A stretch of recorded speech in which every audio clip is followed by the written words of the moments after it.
This week's episode is sponsored for dailygiving.org. Great organization, gives out $1 a day on your behalf. Even if you give charity, every time you give charity, it's a mitzvah.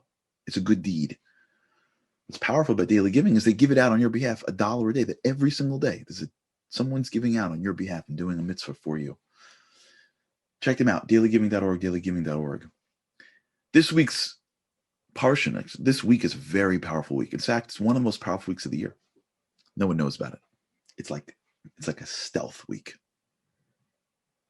It's covert, but it's big. Symbols matter. Symbols have lots and lots and lots of meaning behind them. In the old days, kings would have symbols on everywhere in the kingdom. Even today, on clothing and on flags, all over, we see symbols, and we see something. It brings us meaning that's really deep. If I would ask you, what is the Jewish symbol? You may say to me, Star of David. And to some extent, that's true. Sure. But this week, we are reminded of maybe the most powerful Jewish symbol that you've never seen on anywhere, but is the most powerful Jewish symbol. So this week is a special week. It's called Parshas HaChodesh. It's the weekend before the renewal of the month. The new month of Nisan is coming. And Nisan is not just a month, it's the first month of the year. It's the month of redemption.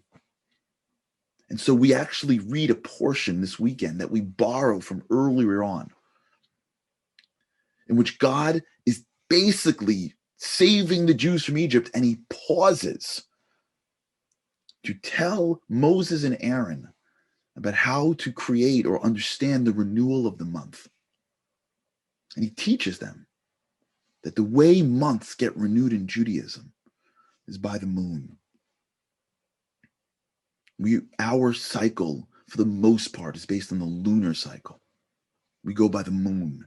Each month starts by the moon. In fact, in the old days of the temple, they would start months by when they actually saw the moon. So each month started a few days apart. And so God stopped what he was doing. If you look through the portions, plagues, and they're about to leave, and he stops and he says to Moses and Aaron, this month, the month of Nisan, let me show you how to find it. Let me show you how to create the new month. And he points up and he shows them about the moon. First, so to speak, mitzvah that we have as a nation is the new moon. And the moon is actually connected to the Jewish people. That's our symbol. You know where it hangs? Every single day. You look up and you see a symbol of the Jewish people, the moon. Why? What's God telling us? So I believe he's giving us the greatest lesson of all. The Jews are about to be free for the first time. The Jewish nation was about to leave, but guess what happens when you're free? When you're free, you're responsible. When you're a kid, you want the car, you want this, you hate school, but you have a certain sense of security because someone's always directing you what to do. When you grow up and you're on someone else's dime, when you work and do things and there's someone on top of you, it's someone else's fault ultimately. And there's a certain level of ability to sort of like push off the blame. But one day you go on your own. You graduate. You start your own thing. And you look around and you realize there's no one else to blame. When I mess up, it's on me. That's the responsibility of freedom. And when you do that, you run a really big risk. Because life is not perfect. And the process of success is failure. And when you're out there on your own, when you're trying to start things, when you're trying to do things, you're going to trip a lot. Parents trip up a lot. Leaders trip up a lot. Bosses trip up a lot. People trip up a lot. And over time, you trip up, you end up saying to yourself, I didn't fail. I'm a failure. And God turns to the Jewish people and says, you're about to go off on your own. It's big. It's big. And when you go off on your own, you're going to fail. But I'm telling you something. Remember that you always have this power that I'm giving you called renewal. It looks like yesterday is today, but today is a brand new day.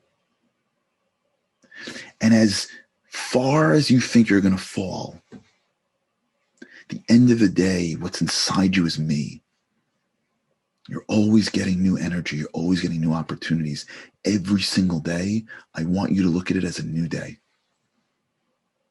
You can always come back. You can always start fresh. You can always move on. You can always turn the page. If you go out in the world and you don't know that you have a button called renewal, you're going to allow your failures to define you. But when you understand that I don't see you as a failure and you can't see yourself as a failure, every day you get a chance to do it again. You renew and renew and renew, and there's always again. And tomorrow we're going to do it, and this too will pass. When you have hopes for the future, when you know that tomorrow could be better, you'll get the strength to keep on trying. So before you leave Egypt, God says, look up to the sky in the darkness and notice that month, that moon was full and it fell. But you know why it fell? Because it's going to renew itself. And every month we do it again, and we try harder, and we keep at it, and we just keep trying and renewing, because that's the secret to success. This week is the anniversary when God showed Moses and Aaron that moon. And so we read the portion. And this is the Shabbat that has that energy in it of renewal. Wherever you are this weekend, wherever you are this Shabbos, this Shabbat, think about any failure that is holding you back and realize that you have the power of renewal. You can always make it. You can always do better tomorrow. We can always learn from the past. We don't got to repeat it to the future. There's always hope. We are the moon. We wax and wane. There are moments we're on the top, moments we're on the bottom, but even when we're on the bottom, we're just really getting ready to go back up. The power of the moon. The power of that incredible symbol taking place this weekend as we enter into the beginning of the new year.